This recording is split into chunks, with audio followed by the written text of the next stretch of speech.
McLaren ya encontró el sustituto de Fernando Alonso de cara a la temporada 2019. El elegido es Carlos Sainz. Marca ya había anticipado hace unos meses el interés por Sainz, el madrileño que va a desembarcar en la escudería de Woking, con la que ha firmado un contrato por 2 temporadas tras un fructífero paso por Renault.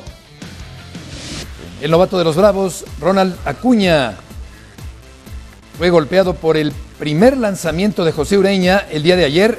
Primera pichada del partido y primer pelotazo y único por parte de Ureña, porque fue expulsado por este pelotazo en el codo izquierdo de Acuña. Además, fue a 97 millas por hora. Un auténtico proyectil al codo de Acuña. La FIFA está dando a conocer su clasificación. La selección mexicana está en el lugar número 16 del mundo, después de un papel aceptable en el Campeonato Mundial. México bajó del 15 al 16, Alemania bajó del 1 al 15.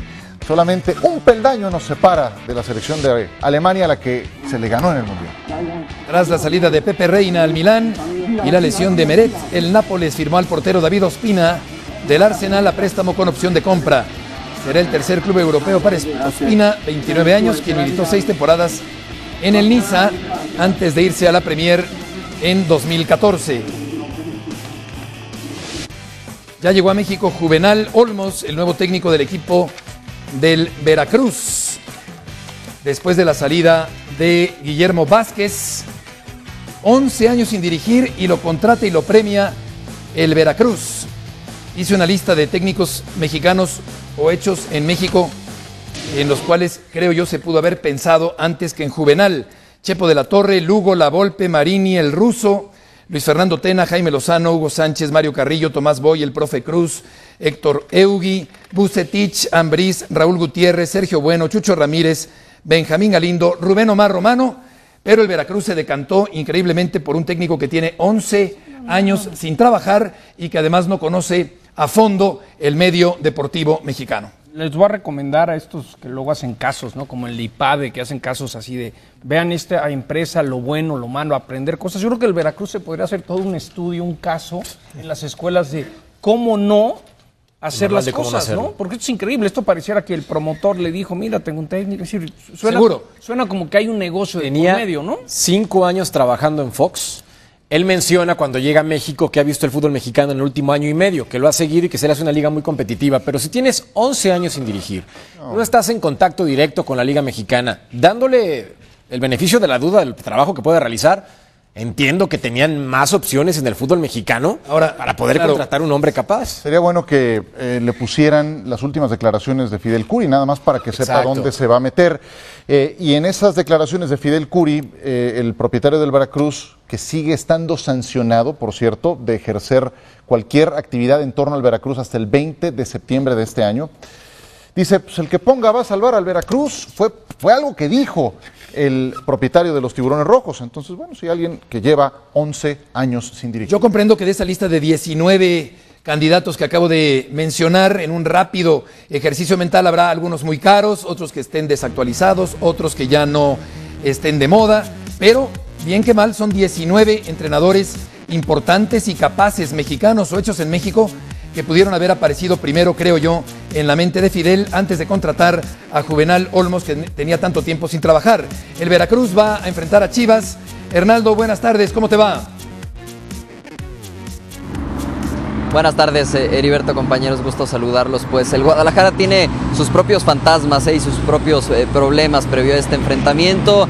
Ya vimos que tampoco le pesó mucho a Santos el cambio de entrenador frente al Guadalajara, y bueno, los jarochos estarán pensando lo mismo porque Chivas también tiene ausencias. Estamos hablando de que el día de hoy ya realizaron el viaje, ahora mismo estarán volando vía charter hacia Veracruz, y bueno, el equipo de José Saturnino Cardoso, Heriberto, compañeros, no puede contar con Alan Pulido ni tampoco con Carlos Salcido, así es que 2 bajas sensibles para el rebaño. Alan no estuvo el fin de semana en contra de Veracruz, sí fue titular Salcido, no pudo recuperarse al 100% Alan de esa molestia muscular, y en los últimos entrenamientos de esta semana previo a viajar, Carlos Salcido habló de una molestia en la rodilla con el cuerpo técnico y prefirieron no arriesgarlo, no está al 100%, así es que ni siquiera el 3 veces mundialista hace el viaje con el Guadalajara hacia Veracruz. Su lugar será ocupado por Mario de Luna. Y Heriberto, te digo rápido la alineación que está pensado por parte de Cardoso poner allá en el Puerto Jarocho, con Gudiño en la portería, entonces de Luna en la defensa junto a Yair Pereira, en las laterales por izquierda Edwin Hernández, por derecha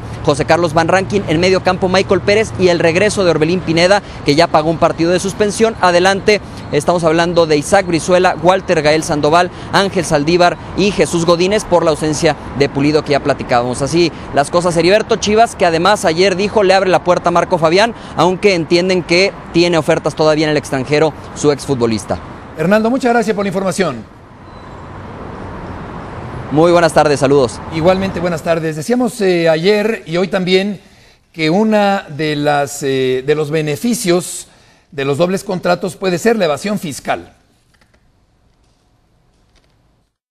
Y no lo está declarando en su declaración anual, ahí hay una omisión grave de impuestos y puede tornarse en una sanción. ¿Y cuál sería esta sanción?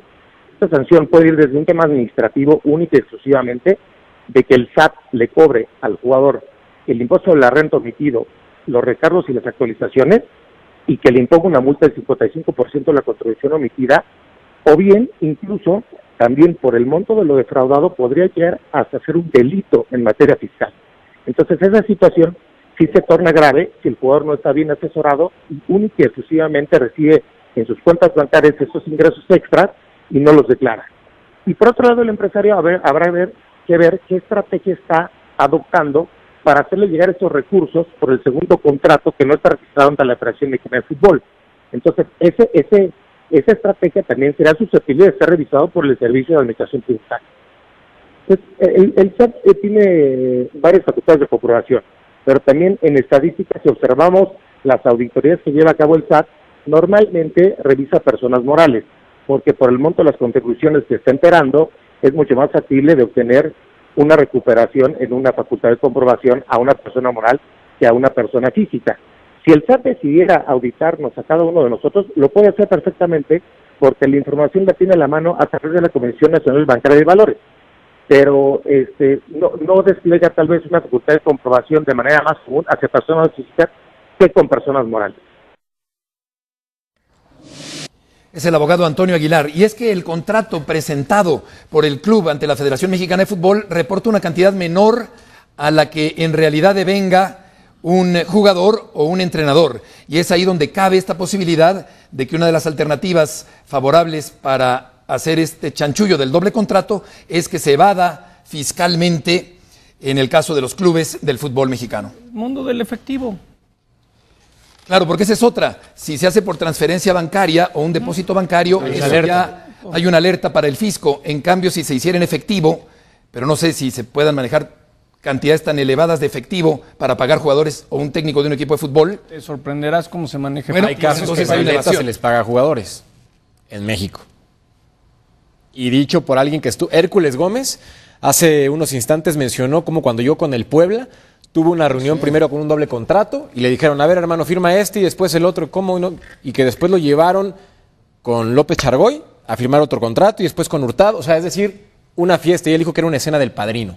Lo acaba de mencionar en ESPN. Entonces, no sorprende que en el fútbol mexicano pasen ese tipo de historias. Sí, lleva años ocurriendo. Este es un mercado no millonario, multimillonario, y cuando salen este tipo de historias a la luz pública, como lo que denunció Guillermo Vázquez, como lo que el propio Fidel Curi admitió, pues sí hace que los reflectores miran hacia el fútbol. Y en este caso, el SAT creo que tendría también alguna acción que tomar, quiero pensar, porque... La familia del fútbol no creo que esté muy contenta con el señor Curi.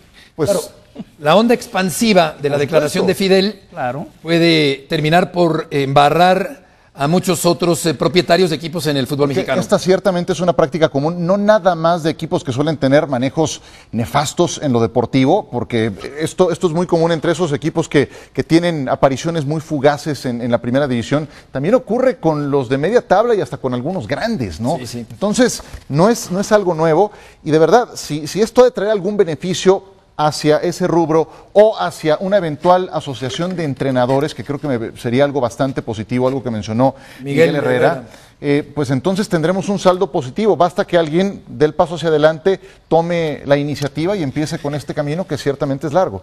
Vamos a repasar los partidos del torneo de Copa del fútbol mexicano del día de ayer. Una máquina cementera que sigue arrollando, que ha empezado a tambor batiente el torneo de Liga y el de Copa también. Buenos goles de Cauterucho, de Caraglio. La máquina cementera frente al Zacatepec anoche en Santa Úrsula, con la victoria del equipo de la máquina cementera. Efectivamente, sí, Cruz Azul que termina sacando buen rédito de la expulsión del minuto 36 de Ángel Gaspar, previa muy buena intervención ante el propio Gaspar de Allison en una jugada mano a mano que pudo poner adelante al Zacatepec 0-1. Cruz Azul gana con anotaciones de Caraglio y Cauterucho. Esta vez Cauterucho entra de cambio por Méndez, Caraglio fue el titular.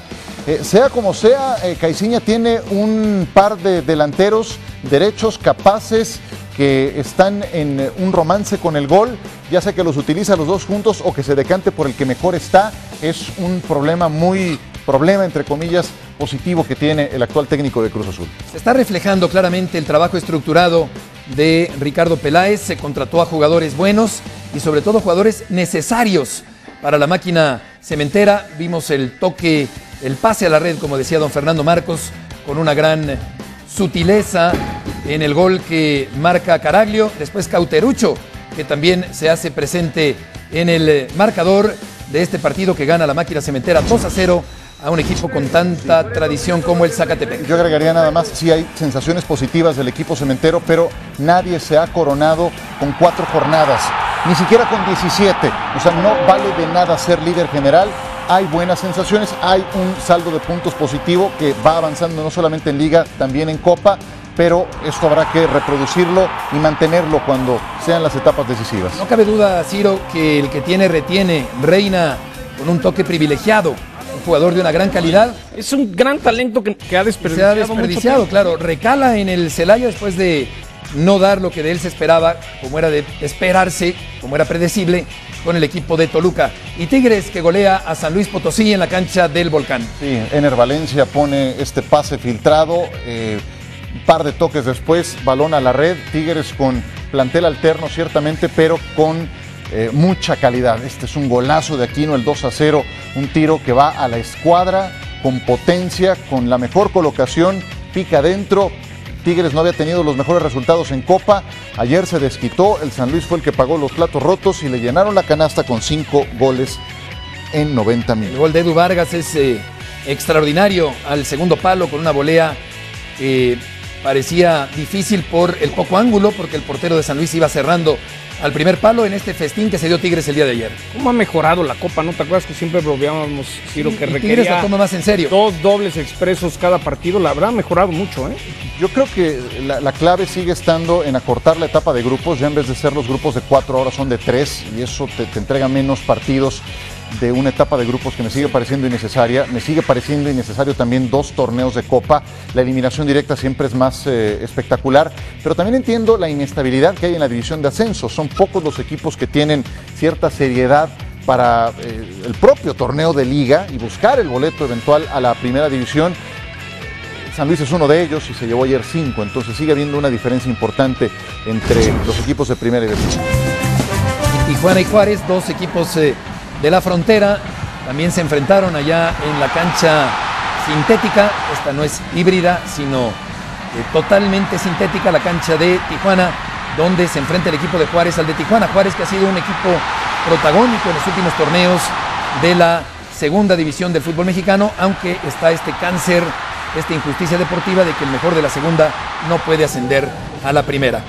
La otra medalla es el nombre del documental de 45 minutos que cuenta la vida de Guillermo Echevarría, el único mexicano con un récord mundial de natación en toda la historia en los 1500 metros libres, 7 de julio de 1968, allá en Santa Clara, California. Memo, qué gusto saludarte, gracias por estar aquí. Muchas gracias, para mí es un honor estar en tu programa. Al contrario, Memo. Andrés, gracias también por estar aquí. Encantado de estar aquí. ¿Cuánto tiempo tardaron en filmar el documental y de qué trata este documental que se llama La Otra Medalla? No, yo estaba mi papá, que es el único mexicano en romper un récord mundial en natación hace 50 años. bien saben ustedes la historia, teníamos que rendirle homenaje de alguna forma a mi padre, merecida. Todavía faltan muchos homenajes, pero este era algo que merecía. Y me presentaron a Enrique Ballesteros, un productor y periodista deportivo. Buen amigo, sí. Sí, y tuvimos la idea de hacer un documental hace como unos 10 años. ¿Dónde la pueden ver o qué? En YouTube, La Otra Medalla. Entonces decidimos hacer el documental, y es una historia de un ser humano de alto rendimiento, pero como persona, la vida de los éxitos y los fracasos. Oye, Memo, perdón, John, de los 20 kilómetros que nadabas diario, ¿cuántos nadas ahora? No, apenas 500 metros. No, antes nadaba 400 albercas olímpicas. 400 albercas. Diarias. ¿En un solo día? En 3 sesiones. En 3 sesiones el mismo día. Y en la tarde. Y fíjate que después de esos 3 entrenamientos, había una canchita de fútbol al lado de la alberca. Terminamos empapados de sudor, de hecho otra cascarita. A cascarear después de la nadada. Estábamos enormes. Qué bárbaro. Robándome una frase de Ciro. Llévanos, por favor, a 1968 en Santa Clara, California. Pero aplícala bien. Haz así. Y llévanos, ¿cómo haces? Llévame al momento. Llévame al momento del récord mundial hace 50 años. Tenía 4 años de estancado, de que había sido el tercer mejor lugar en tiempo en la Olimpiada de Japón. No gané la medalla, quedé en 9º lugar. Pero para llegar a esa preparación, 4 años después, vino un entrenador que me hacía entrenar de 14 a 16 kilómetros diarios en México. Y previo a Santa Clara, nada, 20 kilómetros. La verdad que fue algo que llegamos a Santa Clara muertos, cansados, preocupados. Y yo bajé mi tiempo nada más con Mark Spitz. A poco, 7 centésimos de segundo, no le gané. Y en 1500 fue algo que sobrado me tocó a mí, Mark Burton, y una competencia dominante que pude lograr. Sí. El deporte ha evolucionado y muchas veces las marcas de hace tiempo se han batido de una manera impresionante por toda la tecnología y todo lo que da. La ciencia aplicada al deporte. ¿Tu tiempo cuánto fue y hoy cuál es el tiempo mundial? Nomás para darnos cuenta cómo ha evolucionado. Sí, es que justamente eso iba a mi siguiente pregunta. En Santa Clara fueron 16:28.1. El récord actual del chino Sun Yan, que batió el de Grant Hackett, es de 14:31.02. Son casi 2 minutos de diferencia. Y no nadan tanto como yo nadaba. Sí, imagínate qué es lo que han cambiado. ¿Qué ha cambiado? No nadan tanto de lo que yo nadaba. ¿Qué hacen ahora? ¿Es la técnica? ¿Es la ciencia aplicada al deporte? Totalmente. ¿Qué comen? ¿Qué los aparatos? La alimentación. Todos. Y aparte, cuando van a las giras, por ejemplo, aquí en México, cuando van a giras en el extranjero, iban fisioterapia, un metodólogo, doctor, dietista, bueno, todo un equipo. ¿Y ustedes cómo iban? No, pues nada, con aguador. Oye, Andrés, ¿cuál es el mensaje de este documental? Es la historia de mi padre como deportista de alto rendimiento y como persona. Quisimos ser muy personal porque es una historia que todos los deportistas en México deberían de verla. Es una historia que está muy poco conocida, pero tienen que verla porque ahora empieza una nueva etapa, esto apenas comienza. Mi papá ahora está dando conferencias motivacionales, presentamos el documental y da una plática. Digo, a mi papá se le da la facilidad de palabra y se puede echar horas platicando anécdotas. Nos pueden seguir en Facebook y en YouTube para que vean el documental. Vamos a verlo. Y nos pueden escribir a laotramedalla@gmail.com para pedir informes y poder hacer estas pláticas. Perfecto, despedimos al público de Radio Fórmula, pero seguimos unos minutos más en televisión. Guillermo, retomo la frase que el señor Sutcliffe me tomó prestada. Llévanos al momento en que comenzó el romance con la piscina. ¿Cómo es que te interesas para llegar a este nivel competitivo en la natación? ¿Cuál fue ese primer momento? Yo de muy chico visitaba mucho Tequesquitengo. Mi padre y mi hermano mayor, mi primer ídolo deportivo, fue campeón internacional de carreras de lanchas. Y hasta que tuvo un accidente, mi mamá dijo, se acabó. Entonces mi padre se dedicó al esquí acuático. Y toda la familia esquió. Yo fui campeón nacional de novatos en esquí acuático. Dejamos de ir a Tequesquitengo y entonces una vez me chicó un tío mío, me vio nadar y dijo, mi padre, hoy tu hijo tiene madera para nadar. Y empecé yo a visitar el club italiano, una alberca de 20 metros, ni siquiera semiolímpica, y el entrenador Armando García Marín en cavernas. Era un salvavidas. Y nos hacía entrenar, bárbaro, muy bien, me metió en la cabeza el poder aceptar, asimilar el dolor del esfuerzo. Claro. Y así pude seguir nadando. Y pues poco a poco fui ganando medallitas y me empecé a emocionar, me motivaron. Por supuesto. Seguimos con Memo Echevarría y con su hijo Andrés. Vamos a repasar lo de la NFL antes de ir a la recta final del programa, aquí en la emisión multimedia con los partidos de la semana 2 de la pretemporada. Hoy hay 3 juegos, no va a jugar Ben Roethlisberger, Steelers contra Packers, sí lo hará Aaron Rodgers, y por ESPN va Jets contra Redskins. Hoy 3 partidos, además de la revancha del Super Bowl. Nomás decir que hoy John Elway de los Broncos de Denver declara que en el 2016 estuvieron en pláticas con Colin Kaepernick, que los Broncos le ofrecieron chamba a Colin Kaepernick y él no quiso, ¿no? Entonces es como decir, Colin, ya bájale, si te han ofrecido chamba y no querías, ¿no? Oye, Memo, pues les deseamos mucho éxito. Como dice Andrés, es muy importante que todos los deportistas conozcan tu historia, porque además has tenido momentos muy difíciles, muy amargos, ya nos los has contado en alguna otra oportunidad. Te agradecemos mucho que hayas venido, Andrés, también. Hay que ver la otra medalla, este documental. Y John, es cumpleaños, 50 años cumple aquí el Trotamundos de la Información Deportiva. Así que...